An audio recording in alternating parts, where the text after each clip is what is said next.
Good morning and welcome to the Air Force Survivor Family Huddle. I'm Randy Ramcharan and I'm joined by Danielle Dennis. How are you doing, Danielle? Hi, Randy. I'm doing well. My family and I are doing good. We're healthy and we're coping with our new normal right now. So all is good. Thank you. Yep, same here. So we're joining you all from our homes as we are working from home during this pandemic.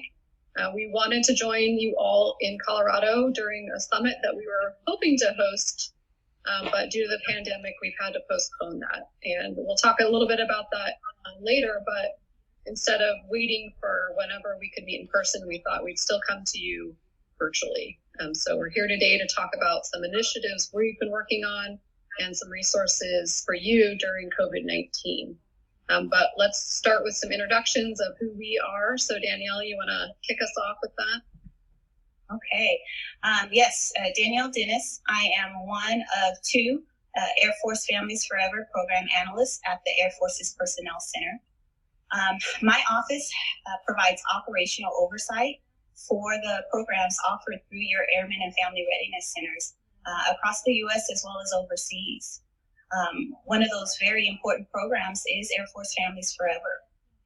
So what I do is I ensure that our Air Force senior leaders, as well as our implementers at the installation, are aware of policy changes impacting our survivors.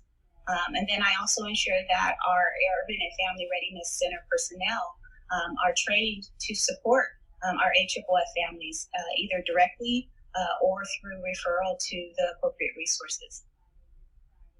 All right, and I'm Randy Ramcharan again. I am out of the Pentagon. I work very closely with Danielle, and we talk about every single day in some means.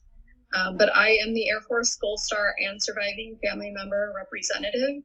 And in this role, I'm just here to serve you with any questions or concerns that you might have. I hope that your Casualty Assistance Rep or your Mortuary Officer or your Air Force Families Forever representative is assisting you. But if you don't know where to turn, I'm always here. But I also work policy, and so I just advocate for and write policy for our surviving family members. So that's us, and wanted to just cover a couple housekeeping things before we get into the things we wanted to share. Just remember that we are on Facebook right now, and any comments that you leave, anybody can see. And so we welcome your comments and questions. We just wanted to make sure that if you had personal information to share, that you have another avenue to do that. And so at the end of this, we will put up an org box where you can send us information that may be more personal in nature, and it will be much more secure that way. And we'll also have a place for you to view this later. So Danielle, can you tell everyone where to find this video once we're done today? Yes, so if you'd like to view this video again, you can find it on the Air Force's Personnel Center YouTube channel at youtube.com/Air Force Personnel Center. So now that we've kind of wrapped up some of our introductions as well as housekeeping, we'd like to talk a little bit about how we can stay connected. We call this a huddle because we are envisioning ourselves huddling with you as if we were in person to provide you some updates on all the initiatives that we have been working over the last year or so. In efforts to stay connected, I'd like to extend a positivity challenge by asking you to utilize Facebook or your Instagram, and we'd love to see how you are huddling together using the hashtag AFFFHuddle or hashtag AFFFFamilies to stay connected. We also thought maybe a way to connect with each other is using hashtag AFFFMom or Dad or your relationship to your airmen. So that you can connect together that way, or even where you live. So hashtag AFFF DC or Texas, just in hopes to be able to connect with each other as we are doing that more and more virtually during these times. So we look forward to seeing what you have to post and hopefully hearing some stories of connection. All right, so the first initiative we wanted to talk to you about is the Survivor Advocacy Council. This is brand new. We just had our first council meeting this past March, and it was hosted by the Chief of Staff of the Air Force, and it was attended by many of our senior leaders and their spouses. But most importantly, we had 12 survivor representatives and 1 survivor mentor who were all selected to serve on this council. And they were able to bring concerns and feedback to our senior leaders. And they're also going to be helping us develop solutions to those issues. And they represent all of you. And I think Danielle can agree with me that they're doing a really great job at that. And so Danielle's going to introduce you to our 13 survivors who are serving on this council. Yes, our survivor representatives did a great job voicing their concerns with our senior leaders. They have been appointed for a 2-year term, so they will serve from the 2020-2022 term as your survivor representatives. You can see them here on our screen. If you are interested in serving in a survivor representative role, you can connect with your Air Force Families Forever representative to find out about the next time we will be accepting applications. As I mentioned, it is a 2-year term, so we will be looking to provide some information around the fall of 2022. Right, and if you don't know who your Air Force Families Forever representative is, we're going to show you and tell you how to find that person here in just a minute. But first, we wanted to talk about who's eligible for Air Force Families Forever. We just made some changes and expanded the program and the support that we're offering based on the feedback that we heard from you. And so you'll see on the screen that the eligibility for Air Force Families Forever are the next of kin of airmen who died in an inactive duty for training, or an annual training status. And this includes our Guard and Reserve airmen as well. And the next of kin is defined as the spouse, the children, the parents, and the siblings of the airman. And that relationship must have been established prior to the airman's death. And you can also see on the screen the various relationships that are accounted for with each of those relationships. So also wanted to note that this extends to all of our past conflict survivors, all of the families who lost their airmen in Vietnam or the Korean War, Cold War, and other operations. They are all welcome into the Air Force Families Forever family. So if you don't know who your Air Force Families Forever representative is and you meet one of these qualifications, Danielle, can you tell them how to find their Air Force Families Forever rep? Absolutely, Randy. As you can see on the slide, there is a link to the Air Force's Personnel Center Air Force Families Forever website. That website will provide you 2 locations to find and locate your nearest active duty Airmen and Family Readiness Center and Air Force Families Forever representative. All right, and even if you don't live close to a base, we'd still love to connect with you. We can still provide community resources. We can answer questions over the phone. And just, we still want to be connected with you. We know that many of our families do not live close to a base. Now we'd like to talk about some of the feedback specifically that we've heard from our summit as well as our Survivor Advocacy Council in March. With that information that we've received, we have taken a look at our programs and how we are supporting families. And so this is these are some of the solutions that have been developed based off of that. So we've heard you say things like you want targeted and tailored support and care.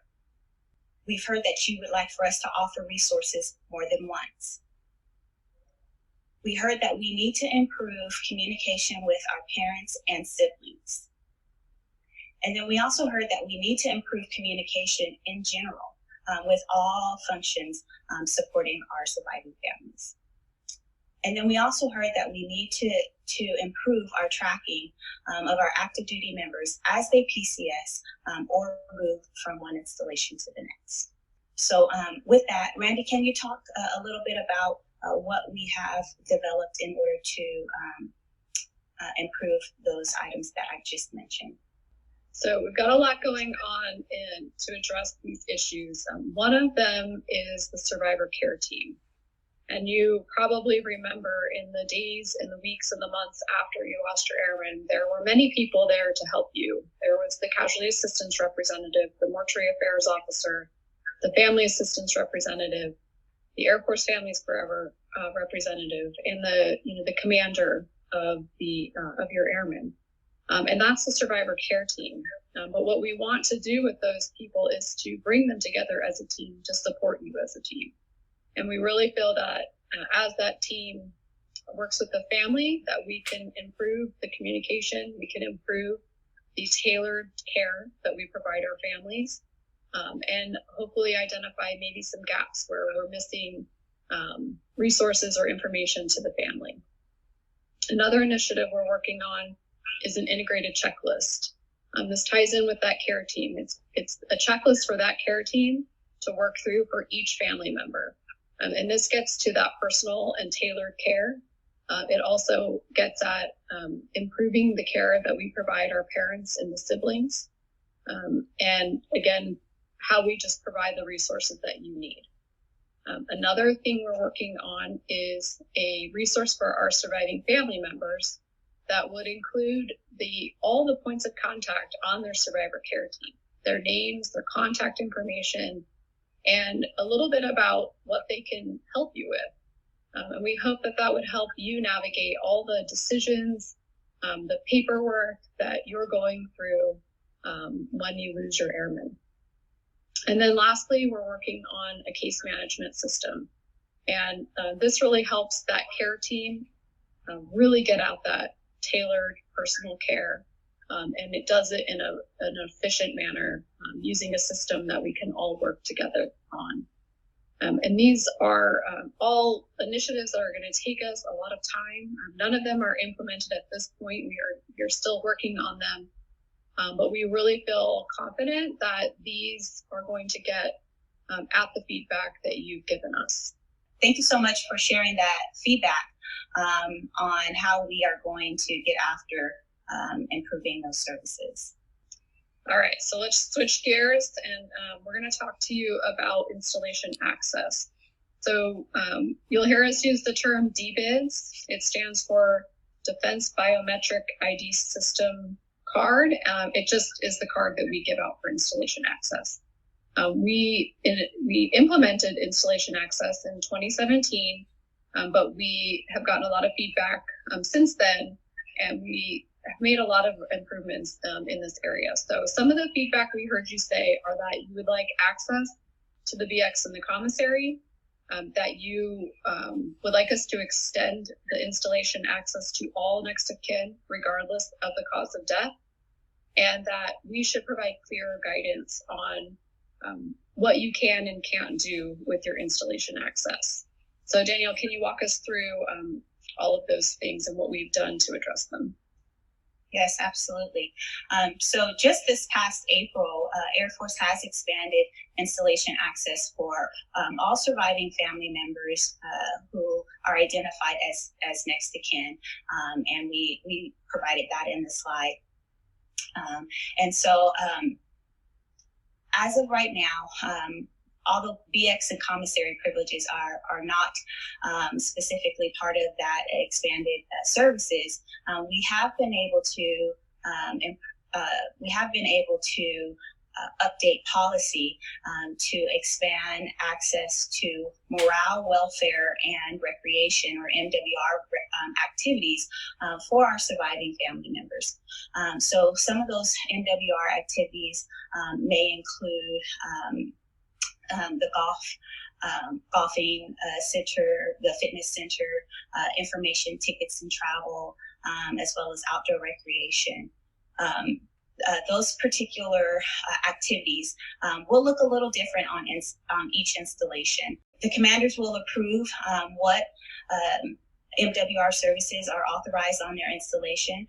So if you're interested in learning more about what's available at your airman or what's available at your installation, please reach out to your Airmen and Family Readiness Center and Airmen and AFFF representative for more information. We also pushed out clearer guidance to our centers and to our installations about what our family members can and cannot do with their Air Force Survivor DBIDS cards. And I'd like to go over that with you right now. Our Air Force Survivor DBIDS card does offer 24/7 access to installation where that card is registered. The card also offers a 3-year expiration with the option to renew, as well as access to those MWR, morale, welfare, and recreation activities that I previously mentioned that may include the golf center, information, tickets and travel, outdoor recreation, and more.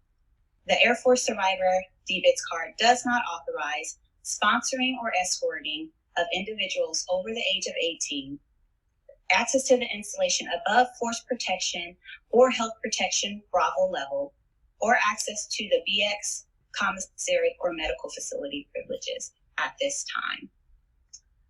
Also, it's important to note that your DBIDS card does grant access to Air Force, Army, and Navy installations where the card is registered. So it is important to ensure that you visit the Visitor Control Center at any Army, Air Force, or Navy installation that you are interested in visiting to register your card. And what about Marine bases? Can they access any Marine bases?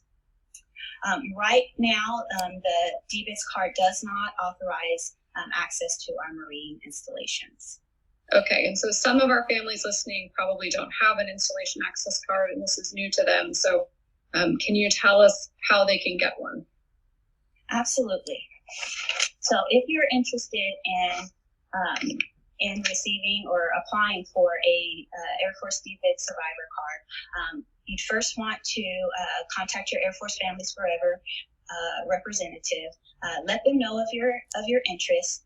They will provide you information about what documents that you will need to provide the Visitor Control Center personnel, as well as the appropriate time window on how long everything may take at that particular installation.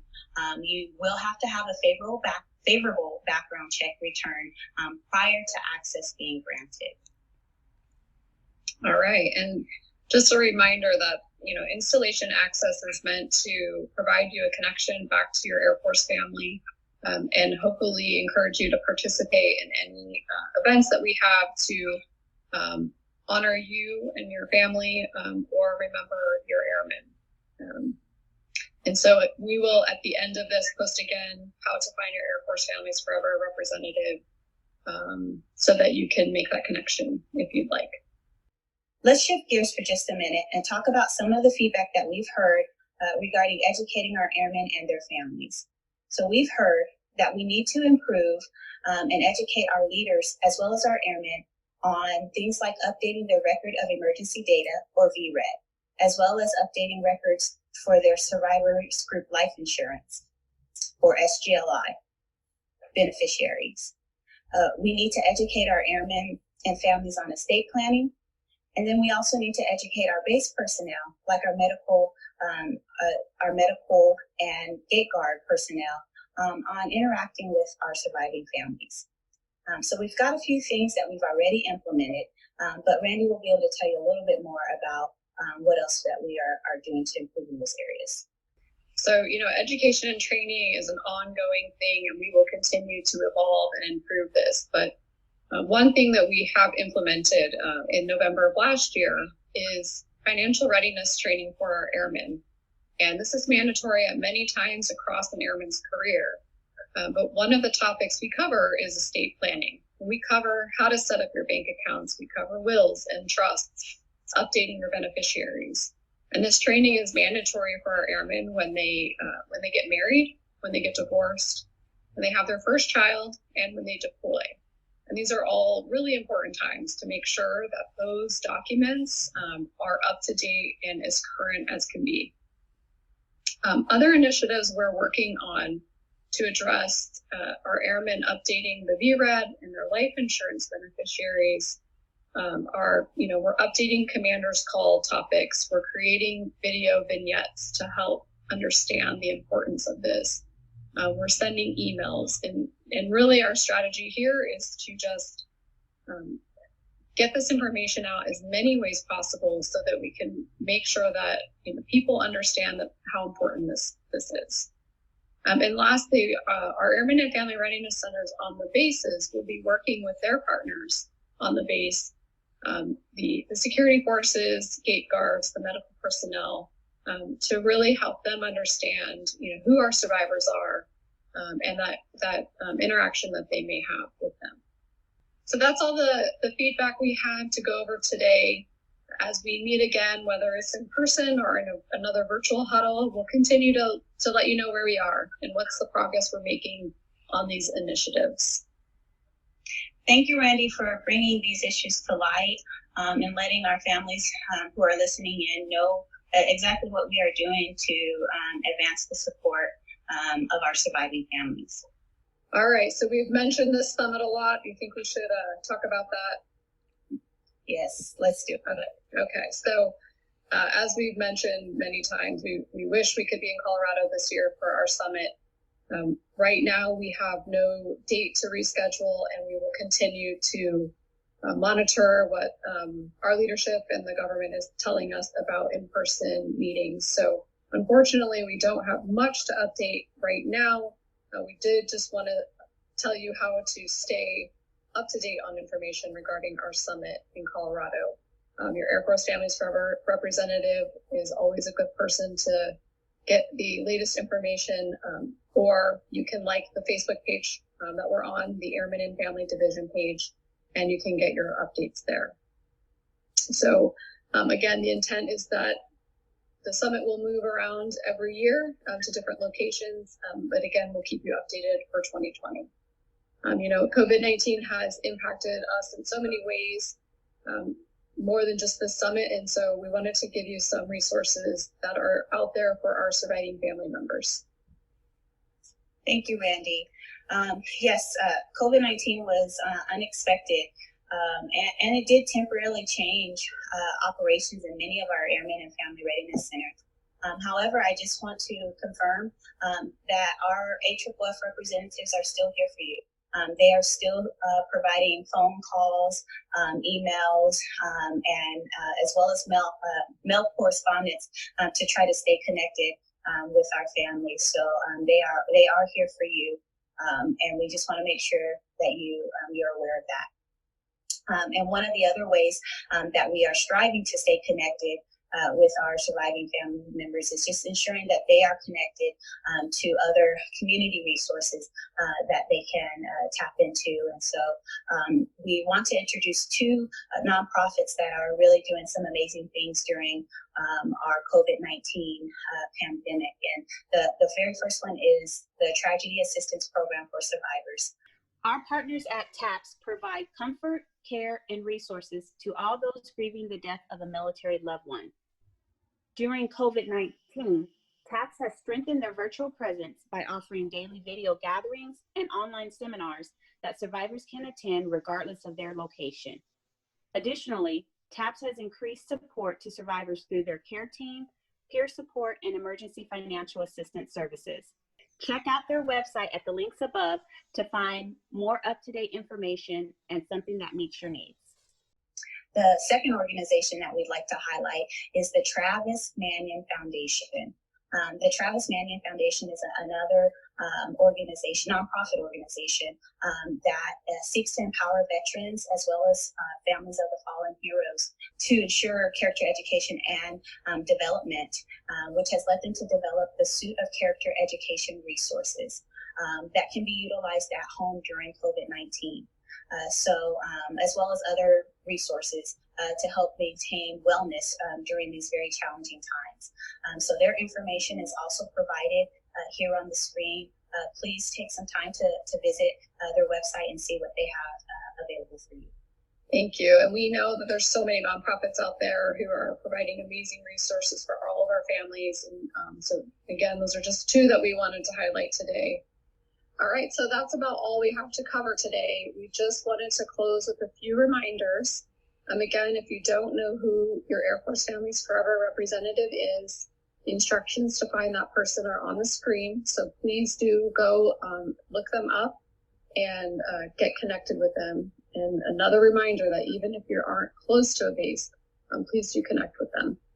Yes, and we also want to ask you, again, don't forget about our social media. We are hoping that you can further connect by using that hashtag AFFFHuddle or hashtag AFFF families. And so we're hoping those connections are being made as well. Last but not least, again, like us. Please like us, the Airmen and Family Facebook page, and to find out all the things that we are doing to support our airmen and their families. All right, and as we mentioned at the beginning, if you want to send us an email, the email is up on your screen. Please send any questions to that org box, and we'll get back to you as soon as we can.